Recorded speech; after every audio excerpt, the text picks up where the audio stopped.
Hello, this is Ken with Nest Nirvana, and today we're going to be doing an in-depth look at the specs of EcoFlow's new Delta Pro Ultra and answer some of the questions that people have been asking online. So I'm one of the beta testers for this unit, and some of the questions that I was asked to review were, how quiet is the unit? So right now we are pushing about 3,000 watts into the unit, and this is about as loud as it gets.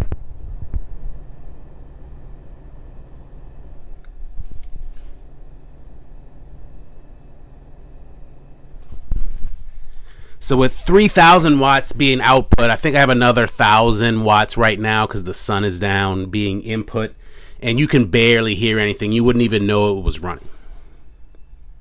Some of the other things people wanted to see were the ports again. So here are the front ports. You have four 110 volt jacks.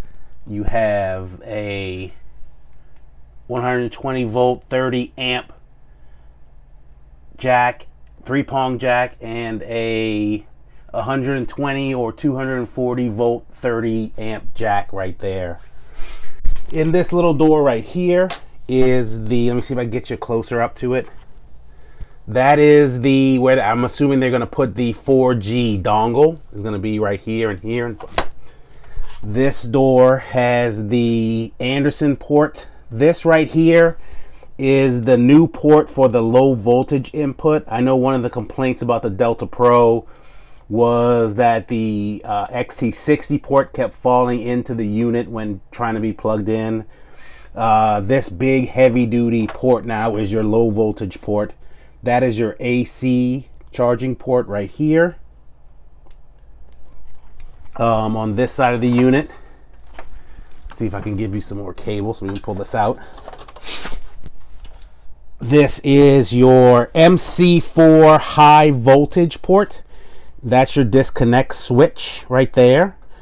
It's good that they've got these MC4 connectors now because they it's much better than having some other kind of port that you gotta plug in.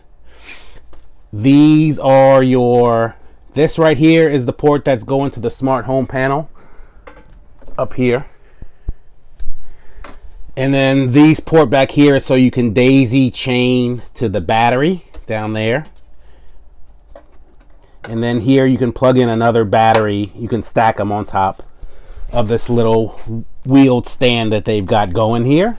There is also a battery shutoff button down here and also some lights telling you how charged your battery is. Right now I have about 34-ish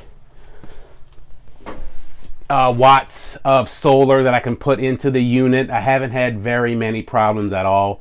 Probably the biggest problem I have right now is getting enough sun sometimes because it is getting later in the year. On this side of the unit, there's nothing on this side, so I usually keep it flush against the wall. And it does roll. My unit does not have the little push down casters to lock them into place, but the new one does have little plastic casters that you can push to stop your unit from rolling. On top, let's see if I can start it. So mine is a beta unit. The input for some reason stopped reading correctly. They do have, as they said, the A USB ports and the C USB port.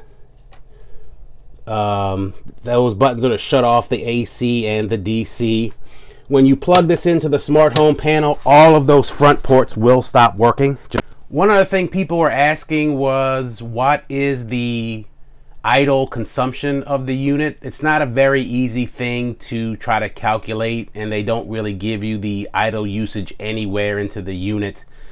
I'm working with a couple other guys. We're going to try to see if we can come up with a better way to come up with what that actually is. If you have any questions or comments or things you want to see, like and subscribe, and please put them down below. I'll answer as many questions as I can, show you as much stuff as I can, and as always, thank you for your time.